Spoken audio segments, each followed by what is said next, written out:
السلام علیکم ورحمۃ اللہ وبرکاتہ۔ الحمدللہ، اللہ کی رحمت سے آج چوتھے سپارے کا خلاصہ بیان کیا جائے گا۔ چوتھے سپارے کے خلاصے سے پہلے ہم آغاز چوتھے سپارے کی آیت کی تلاوت سے کریں گے۔ اعوذ باللہ من الشیطان الرجیم، بسم اللہ الرحمن الرحیم۔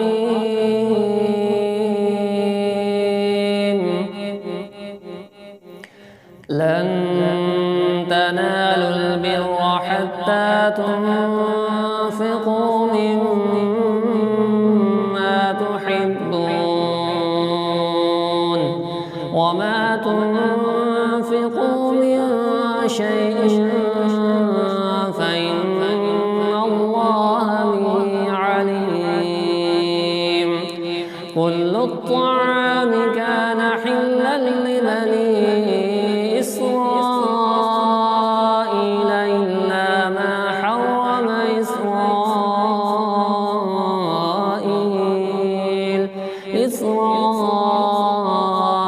على نفسه من قبل أن تنزل التوراة، قل فأتوا بالتوراة فاتلوها إن كنتم صادقين۔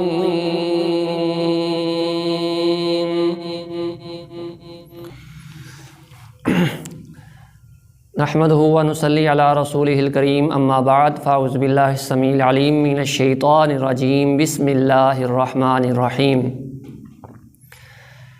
چوتھے سپارے کے شروع میں اللہ رب العزت نے اس بات کا ذکر کیا ہے کہ تم اس وقت تک بھلائی کو نہیں پہنچ سکتے، نیکی کو نہیں پا سکتے، جب تک کہ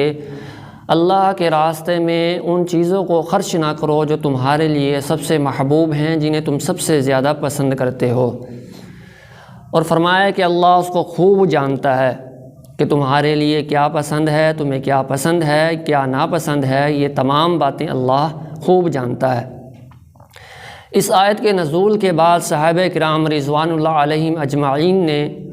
بھرپور انداز میں اس آیت پر عمل کیا اور اپنی محبوب ترین چیزیں جو ان کو سب سے زیادہ پسند تھی اللہ کے راستے میں قربان کی۔ جیسا کہ صحیح اور بخاری اور مسلم کے اندر حضرت انس بن مالک رضی اللہ تعالیٰ عنہ سے مروی واقعہ ہے کہ جناب ابو طلحہ رضی اللہ تعالیٰ عنہ بہت مالدار صحابی تھے۔ ان کا سب سے محبوب ترین ایک باغ تھا، غالباً جس کا نام بیرحا باغ تھا، جو مسجد نبوی کے بالکل سامنے تھا۔ رسول اللہ صلی اللہ علیہ وسلم کبھی کبھار اس باغ میں تشریف بھی لایا کرتے تھے اور اس کا میٹھا پانی بھی پیتے تھے۔ جب یہ آیت نازل ہوئی لَن تَنَالُوا الْبِرَّ حَتَّى تُنْفِقُوا مِمَّا تُحِبُّونَ، تو حضرت انس بن مالک رضی اللہ تعالی عنہ رسول اللہ صلی اللہ علیہ وسلم کی خدمت میں حاضر ہوئے اور کہنے لگے کہ اللہ کے رسول صلی اللہ علیہ وسلم، میرا سب سے محبوب ترین جو مال ہے وہ میرا یہ باغ ہے، میں چاہتا ہوں کہ اسے میں اللہ کے راستے میں صدقہ کر دوں۔ آپ صلی اللہ علیہ وسلم، آپ اسے جہاں چاہیں خرچ فرما دیں۔ رسول اللہ صلی اللہ علیہ وسلم نے اس کی بات سنی اور فرمایا کہ میری رائے یہ ہے کہ تم اسے اپنے رشتہ داروں میں تقسیم کر دو۔ تو ابو طلحہ رضی اللہ تعالیٰ نے کہا کہ اللہ کے رسول صلی اللہ علیہ وسلم، میں ایسا ہی کروں گا، اور انہوں نے وہ اپنا باغ اپنے چچا زاد بھائیوں اور دیگر رشتہ داروں کے اندر تقسیم کر دیا۔ تو دیکھیے صحابہ کرام رضوان اللہ علیہ اجمعین نے کس طریقے سے ایک آیت سن کے اپنی قیمتی سے قیمتی چیزیں بھی اللہ کے راستے میں قربان کی۔ یہ میرے اور آپ کے لیے سبق ہے کہ ہم اللہ کے راستے میں جب اللہ کا حکم آ جائے تو جو اللہ فرما دیں اس پر فوراً عمل کرنے کے لیے تیار ہو جائیں۔ اس طرح حضرت عبداللہ بن عمر رضی اللہ تعالیٰ عنہ کے بارے میں آتا ہے کہ جب انہوں نے آیت کو سنا تو انہوں نے غور کیا، اور غور کرنے کے بعد فرمانے لگے کہ میری سب سے قیمتی چیز جو ہے، میرا سب سے قیمتی مال جو ہے وہ ایک رومی لونڈی ہے میرے پاس، اور میں نے پھر اس کو اللہ کی رضا کے لیے آزاد فرما دیا۔ اس طرح کے بے شمار واقعات صحابہ کرام رضوان اللہ علیہم کی زندگی سے ہمیں ملتے ہیں، بھرے ہوئے ہیں، ہمیں بھی چاہیے کہ ہم اسی پر عمل کریں۔ اس بارے میں پھر اللہ رب العزت نے اس بات کا ذکر کیا ہے کہ اللہ کی عبادت کے لیے پہلا گھر مکہ مکرمہ میں تعمیر کیا گیا تھا، اور ہر صاحب استطاعت مسلمان پر اس گھر کا اللہ نے حج فرض کیا ہے، اور اللہ تعالیٰ نے یہ بھی بتلایا کہ جو بھی اس گھر میں داخل ہوتا ہے اس کو امن نصیب ہو جاتا ہے، اس کو امن حاصل ہو جاتا ہے۔ اس بارے میں اللہ تعالیٰ نے تمام مومنوں کو اس بات کی نصیحت کی ہے کہ وَاعْتَصِمُوا بِحَبْلِ اللَّهِ جَمِيعًا وَلَا تَفَرَّقُوا، کہ وہ اللہ کی رسی یعنی قرآن اور حدیث کو مضبوطی سے تھام لو اور آپس میں تفرقہ بازی نہ کرو، آپس کے اختلافات سے بچو اور اللہ کی رسی کو مضبوطی سے تھام لو۔ تو قرآن مجید کی اس آیت سے معلوم ہوتا ہے کہ آج اگر فرقہ واریت کا خاتمہ ہو سکتا ہے تو صرف اور صرف اس کا حل یہی ہے کہ اللہ کے قرآن کو اور حضرت محمد رسول اللہ صلی اللہ علیہ وسلم کی حدیث کو اپنا لیا جائے، سینے سے لگا لیا جائے، اسی کی دعوت دی جائے، اسی پر عمل کیا جائے۔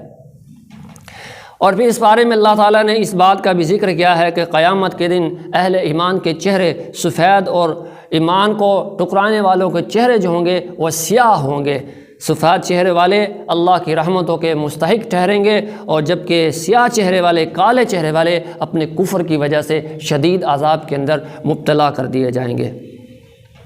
پھر اللہ تعالیٰ نے اس بارے میں اس بات کا ذکر کیا ہے کہ مسلمان بہترین امت ہیں۔ وہ کیوں امت بہترین ہیں؟ کہ کنتم خیر امت اخرجت للناس تأمرون بالمعروف وتنہون عن المنکر، کہ بہترین امت بننے کی وجہ یہ ہے کہ وہ نیکی کا حکم کرتے ہیں اور برائی سے روکتے ہیں۔ تو آج اگر ہم بہترین لوگ بننا چاہتے ہیں، اپنا شمار بہترین لوگوں میں کروانا چاہتے ہیں، تو اس کے لیے اس فریضے کو سر انجام دیجیے، اور یہ فریضہ صرف علماء کی ذمہ داری نہیں، اس امت کے ہر ایک فرد کی ذمہ داری ہے کہ اس کے پاس اگر اللہ کے رسول صلی اللہ علیہ وسلم کی ایک حدیث بھی پہنچی ہے، اسے قرآن کی ایک آیت کا ترجمہ بھی یاد ہے، اسے چاہیے کہ وہ لوگوں تک پہنچائے۔ اس کے علاوہ اور بھی ذرائع ہیں اللہ کے دین کا کام کرنے کی، کہ جو علماء کرام کے قرآن و حدیث پر مبنی بیانات ہیں، آپ ان کو آگے شیئر کریں، اور یا کسی کو کوئی تقریر ڈاؤن لوڈ کر کے دیں، یا کسی جلسے میں لے جائیں۔ اس طرح کے بہت سے مواقع اللہ رب العزت نے اس حوالے سے ہمارے سامنے رکھے ہوئے ہیں۔ اس صورت میں پھر غزوہ بدر کا بھی ذکر کیا گیا ہے کہ اللہ نے نبی کریم صلی اللہ علیہ وسلم سے وعدہ کیا تھا کہ وہ مسلمانوں کی نصرت فرمائیں گے، اور اللہ تبارک و تعالی نے اپنے اس وعدے کو سچا فرمایا۔ پھر اس بارے میں اللہ تعالی نے فرمایا کہ اے ایمان والو، سود کھانے سے باز آ جاؤ، سود نہ کھایا کرو۔ اور پھر اللہ فرماتے ہیں کہ وَسَارِعُوا إِلَىٰ مَغْفِرَةٍ مِّن رَّبِّكُمْ وَجَنَّةٍ عَرْضُهَا السَّمَاوَاتُ وَالْأَرْضُ، کہ فرمایا کہ اے ایمان والو جنت کی طرف تیزی سے بڑھو، کہ وہ جنت کے جس کا عرض زمین و آسمان کے برابر ہے۔ پھر صورت میں اللہ تبارک و تعالی نے جنتی مومنوں کی صفات بیان کی ہیں کہ جب ان سے صغیرہ یا کبیرہ کوئی بھی گناہ ہو جاتا ہے تو اس گناہ پر ضد نہیں رہتے، بلکہ اللہ کا خوف ان کو دامنگیر ہو جاتا ہے، اللہ کا خوف ان کے دلوں میں آ جاتا ہے، وہ اللہ تبارک و تعالی سے فوراً اپنے گناہوں کی معافی طلب کر لیتے ہیں، کیونکہ وہ جانتے ہیں کہ اللہ کے سوا ان کے گناہوں کو کوئی بھی معاف کرنے پر قادر نہیں ہے، اللہ کے سوا کوئی بھی ان کے گناہوں کو معاف نہیں کر سکتا۔ اور اس صورت میں اللہ تبارک و تعالی نے اس واقعے کی طرف بھی اشارہ کیا ہے کہ غزوہ احد میں رسول اللہ صلی اللہ علیہ وسلم کی شہادت کی خبر پھیلا دی گئی، تو یہ اس خبر کو سن کر صحابہ کرام کے دل و دماغ پر جو ہے یہ خبر بجلی بن کر گری، صحابہ کرام کے حوصلے ٹوٹ گئے، وہ شکستہ دل ہو گئے، اور اس قدر شکستہ دل ہوئے کہ اب ان سے لڑائی کرنے کی بھی ہمت باقی نہ رہی، وہ بہجل سے ہو گئے۔ تو اللہ تبارک و تعالی نے مسلمانوں کو سمجھایا کہ اے مسلمانوں، وَمَن يَنْقَلِبْ عَلَىٰ عَقِبَيْهِ وَمَا مُحَمَّدٌ إِلَّا رَسُولٌ قَدْ خَلَتْ مِن قَبْلِهِ الرُّسُلُ أَفَإِن مَّاتَ أَوْ قُتِلَ انقلبتم عَلَىٰ أَعْقَابِكُمْ وَمَن يَنْقَلِبْ عَلَىٰ عَقِبَيْهِ فَلَن يَضُرَّ اللَّهَ شَيْئًا۔ اللہ نے سمجھایا کہ محمد صلی اللہ علیہ وسلم تو اللہ کے رسول ہیں، اگر وہ شہید ہو جائیں یا اپنی طبی موت اگر ان کو آ جائے یا انتقال فرما جائیں تو کیا تم اللہ کے دین سے پھر جاؤ گے؟ تو اس آیت کو سننے کے بعد صحابہ کرام میں پھر حوصلہ پیدا ہوا، اور بھی اس بارے میں اللہ تعالیٰ نے فرمایا ہے کہ تم لوگ اہل کتاب اور مشرکین سے بہت سی ایذا دینے والی باتوں کو سنو گے، بہت سی تنقیدیں تمہیں وہ کریں گے، لیکن تم نے ان کی اس تنقیدوں والی باتوں کو سن کے دل گرفتہ نہیں ہونا، دل چھوٹا نہیں کرنا، بلکہ صبر سے کام لینا ہے کہ مشرکین کا تو کام یہی ہے کہ وہ دین والوں پر ٹوک کرتے ہیں، ان کا کام تو یہی ہے کہ وہ دین والوں پر طنز کرتے ہیں کہ وہ تو کافر تھے۔ لیکن میرے مسلمان بھائیوں، آج بھی دیکھیے کہ جو لوگ قال قال رسول اللہ صلی اللہ علیہ وسلم کی صدائیں لگاتے ہیں، جو امر بالمعروف و نہی عن المنکر کا فریضہ سر انجام دیتے ہیں، آج لوگ ان کو مختلف قسم کے طعنوں کا نشانہ بناتے ہیں، آج لوگ ان کے بارے میں برے بھلے الفاظ استعمال کرتے ہیں، آج لوگ ان کے بارے میں قسم کی باتیں کرتے ہیں۔ تو اللہ نے فرمایا کہ میرے پیغمبر کے صحابہ کی جماعت، تم نے اپنے دل کو چھوٹا نہیں کرنا بلکہ تقوی اختیار کرنا، بے شک یہ بہت بڑا کام ہے۔ اللہ کے نبی صلی اللہ علیہ وسلم کے بارے میں مشرکین عیسائی اور یہودی طرح طرح کی باتیں کرتے رہے، اور ان کے ساتھ ساتھ منافقین کا سردار عبداللہ بن ابی بھی اپنے ساتھیوں کی ہمراہی میں رسول اللہ صلی اللہ علیہ وسلم کو تکلیف دینے میں مصروف رہا۔ اللہ تعالیٰ نے اپنے نبی جناب محمد رسول اللہ صلی اللہ علیہ وسلم کی مدد فرمائی، اور آپ کے خلاف سازشیں کرنے والوں کو اللہ نے ناکام کر دیا، اللہ نے نامراد کر دیا۔ آج بھی اگر مسلمان صبر اور تقوی کا مظاہرہ کریں، اگر صبر کریں، تقوی اختیار کر لیں، اللہ کا خوف اختیار کر لیں، تو بڑی سے بڑی قوت کا وہ آج بھی مقابلہ کر سکتے ہیں۔ اس بارے میں اللہ تبارک و تعالیٰ نے یہ بھی بتایا ہے کہ شہیدوں کو مردہ نہیں سمجھنا چاہیے، بلکہ وہ بل احیاء عند ربہم یرزقون، اپنے پروردگار کے ہاں زندہ ہیں، اور وہاں پر ان کو رزق بھی دیا جاتا ہے۔ وہ اللہ تعالیٰ کے فضل اور عنایات پر حد درجہ خوش ہیں۔ اس بارے میں اللہ تعالیٰ نے مومنوں پر اپنے اس عظیم احسان کا بھی ذکر فرمایا کہ لقد من اللہ علی المؤمنین اذ بعث فیہم رسولا منہم یتلو علیہم آیاتہ ویزکیہم ویعلمہم الکتاب والحکمہ، کہ اللہ فرماتے ہیں کہ ہم نے مومنوں پر یہ بہت بڑا احسان کیا ہے کہ انہی میں سے ایک رسول کو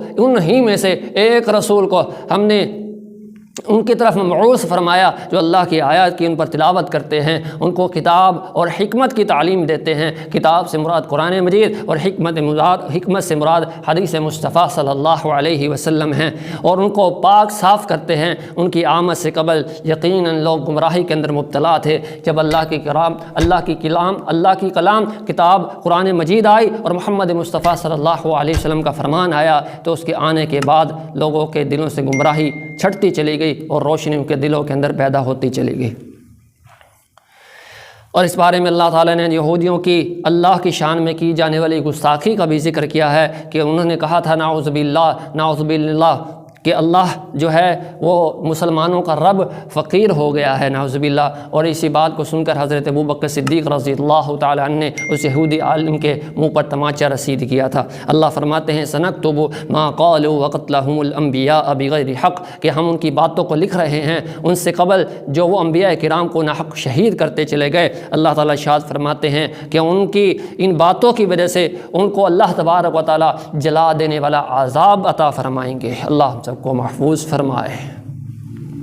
اس بارے میں اللہ تعالیٰ نے مومنوں کی اس صفت کا بھی ذکر کیا ہے کہ وہ اٹھتے اور بیٹھتے ہوئے ہر حال میں اللہ کو یاد کرتے ہیں۔ اٹھتے ہیں تو نام اللہ کا، بیٹھتے ہیں تو نام اللہ کا، ہر وقت اللہ کو یاد کرتے ہیں، اور زمین و آسمان کی تخلیق پر غور کرتے ہیں۔ اور جب زمین و آسمان کی تخلیق پر غور کرتے ہیں تو اپنی زبان سے یہ پکار اٹھتے ہیں کہ ربنا ما خلقت ھذا باطلا، کہ اے ہمارے پروردگار تو نے کوئی بھی چیز بلا جواز نہیں بنائی، کوئی بھی چیز تو نے بیکار اور بے فائدہ نہیں بنائی۔ تیری ہر چیز بنائی ہوئی، جو بھی چیز تو نے پیدا فرمائی ہے اس کے اندر فائدہ ہی فائدہ ہے۔ تخلیق کائنات پر غور و فکر کرنے کے بعد ان پر اللہ تبارک و تعالیٰ کی ہیبت طاری ہو جاتی ہے، خوف طاری ہو جاتا ہے۔ وہ اللہ کی پھر پاکی بیان کرنے کے ساتھ ساتھ اللہ سے عذاب سے بھی پناہ مانگا کرتے ہیں۔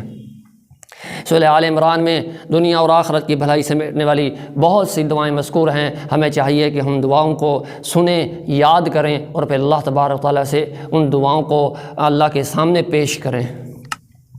سورہ آل عمران کی آخری 10 آیات یہ بڑی فضیلت والی آیات ہیں۔ صحیح بخاری کی حدیث کے مطابق قیام اللیل کے لیے اٹھنے کے بعد وضو کرنے سے پہلے ان آیات کو پڑھنا مستحب ہے۔ یہ سورہ آل عمران کی آخری آیات جو ہیں وہ اس رکوع سے شروع، پورا رکوع ہے، اس آیت سے وہ شروع ہوتی ہیں۔ ان فی خلق السماوات والارض واختلاف اللیل والنہار لآیات لأولی الالباب الذین یذکرون اللہ قیاما وقعودا وعلی جنوبہم ويتفكرون في خلق السماوات والأرض ربنا ما خلقت هذا باطلا سبحانك فقنا عذاب النار۔ یہ پورے کا پورا رکوع سورہ آل عمران کی آخری 10 آیات ہیں۔ ان کو جب صبح تہجد کے لیے اٹھیں، قیام اللیل کے لیے اٹھیں، تو اس وقت وضو کرنے سے پہلے ان آیات کو پڑھنا نبی صلی اللہ علیہ وسلم کی سنت ہے۔ سورہ آل عمران کے بعد سورۃ النساء ہے۔ سورۃ النساء کے شروع میں اللہ تعالیٰ نے انسانوں کو اس بات کی تلقین کی ہے کہ انہیں اللہ تعالیٰ سے ڈرتے رہنا چاہیے جو ان کا پروردگار ہے، اور اس نے ان کو ایک جان سے یعنی آدم علیہ السلام سے پیدا کیا ہے، اور ان سے ان کی زوجہ کو پیدا کیا، اور پھر کثیر تعداد میں مرد اور عورتوں کو پیدا کیا۔ اس آیت میں اس طرف توجہ دلائی گئی ہے کہ ذات پات اور برادری کی کوئی حیثیت نہیں ہے، باعث عزت جو ہے وہ اللہ کا تقوی ہوتا ہے۔ اس لیے تمام انسانوں کی اصل جو ہے وہ ایک ہی ہے، تمام انسان حضرت آدم علیہ السلام کی اولاد ہیں۔ اور پھر سورت میں اللہ تبارک و تعالیٰ نے تعدد ازواج کی بھی اجازت دی ہے کہ لوگ جو چاہے وہ ایک سے زیادہ نکاح کر سکتا ہے۔ فرمایا فَانْكِحُوا مَا طَابَ لَكُم مِّنَ النِّسَاءِ مَثْنَىٰ وَثُلَاثَ وَرُبَاعَ فَإِنْ خِفْتُمْ أَلَّا تَعْدِلُوا فَوَاحِدَةً کہ تم اپنی پسند میں 2، 3 اور 4 سے نکاح کر سکتے ہو۔ اگر 2 چاہو تو 2 کرو، 3 چاہو تو 3 کرو، 4 چاہو تو 4 کرو۔ یہاں 4 تک کی اللہ رب العزت نکاح کرنے کی اجازت دیتے ہوئے ساتھ میں فرماتے ہیں فَإِنْ خِفْتُمْ أَلَّا تَعْدِلُوا فَوَاحِدَةً کہ اگر تم یہ محسوس کرو کہ تم 4 میں یا 2، 3 میں انصاف نہیں کر سکو گے تو ایسی صورت میں تمہارے لیے پھر ایک ہی کافی ہے۔ اور اس صورت میں اللہ تعالیٰ نے وراثت کے مسائل کو بھی بڑی وضاحت سے بیان کیا ہے۔ اللہ تعالیٰ نے والد کی جائیداد میں سے بیٹوں کا بیٹیوں کے مقابلے میں 2 گنا حصہ رکھا ہے، اور اگر کسی انسان کی صرف بیٹیاں ہوں تو اس صورت میں وہ انسان کی 2/3 جائیداد کی مالک ہوں گی، اور اگر صرف ایک بیٹی ہو تو وہ نصف جائیداد کی وارث بنے گی، مالک بنے گی۔ شوہر اپنی بیوی کی جائیداد میں 1/4 حصے کا مالک ہوگا، جبکہ بیوی اپنی شوہر کی جائیداد میں 8ویں حصے کی مالک ہوگی۔ والد اور والدہ کا اپنے بیٹے کی جائیداد میں 6واں حصہ ہوگا۔ اسی طرح بے اولاد شخص کی جائیداد اس کے بہن بھائیوں میں تقسیم کی جائے گی کہ جس کی کوئی اولاد نہ ہو، اس کی وراثت جو ہے اس کی بہن بھائیوں میں تقسیم کی جاتی ہے۔ جائیداد کی تقسیم سے قبل انسان کے ذمے واجب الادا جو قرض ہے اس کو بھی لازمی ادا کرنا چاہیے، اور اگر اس نے کسی کے حق میں کوئی وصیت کی ہو جو 1/3 سے زیادہ نہ ہو، جو 1/3 سے زیادہ کی اللہ نے اجازت نہیں دی تو اس کو بھی ادا کرنا چاہیے۔ اور اس صورت میں اللہ تعالیٰ نے حق مہر کے حوالے سے بھی ارشاد فرمایا کہ انسان اپنی بیوی کو حق مہر کے طور پر خزانہ دینا چاہے تو وہ بھی دے سکتا ہے، یعنی کہ حیثیت کے مطابق حق مہر جتنا چاہے ادا کر سکتے ہیں، اور انسان کے لیے جائز نہیں ہے کہ حق مہر دینے کے بعد اس کو پھر وہ واپس لینے کی کوشش کرے، جیسے کہ آج ہمارے معاشرے میں لوگ مختلف بہانوں سے اپنی بیویوں سے حق مہر طلب کرتے ہیں، تو ایسا کرنا یہ قرآن کے خلاف ہے۔ اس صورت میں اللہ تعالیٰ نے ان رشتوں کا ذکر کیا ہے کہ جن کے ساتھ نکاح کرنا ہمیشہ کے لیے اللہ نے حرام کر دیا ہے۔ فرمایا کہ اپنی ستیلی ماں سے نکاح کرنا حرام ہے، اسی طرح اپنی سگی ماں، اپنی بیٹی، اپنی بہن، اپنی خالہ، اپنی پھوپھی، اپنی بھتیجی، اپنی بھانجی، اپنی رضاعی والدہ، اپنی رضاعی بہن، اپنی ساس اور اپنی بہو، اپنی بیٹی کے ساتھ، ان سب کے ساتھ تمہارا نکاح کرنا ہمیشہ کے لیے حرام ہے۔ اور اسی طرح 2 بہنوں سے بیک وقت میں نکاح کرنا بھی اللہ نے تمہارے لیے حرام کر دیا ہے، اور اسی طرح شادی شدہ عورت سے بھی اس وقت نکاح کرنا تمہارے لیے حرام ہے جب تک کہ اس کو طلاق نہ ہو جائے یا اس کا خاوند انتقال نہ کر جائے۔ تو یہ تھے 4تھے پارے کے کچھ مضامین جو آپ کے سامنے انتہائی اختصار کے ساتھ پیش کرنے کی کوشش کی ہے۔ اس میں جو کوئی کمی تھی وہ میری وجہ سے، اور جو اگر کوئی خوبی ہے تو وہ اللہ تبارک تعالیٰ کی طرف سے ہے۔ اللہ سے دعا ہے کہ اللہ ہمیں ان مضامین کو غور و فکر سے سننے کے بعد عمل کرنے کی توفیق نصیب فرمائے، اور ہم سے جو کمیاں کوتاہیاں رہ گئی ہیں اللہ ان سے درگزر فرمائے۔ السلام علیکم ورحمۃ اللہ وبرکاتہ۔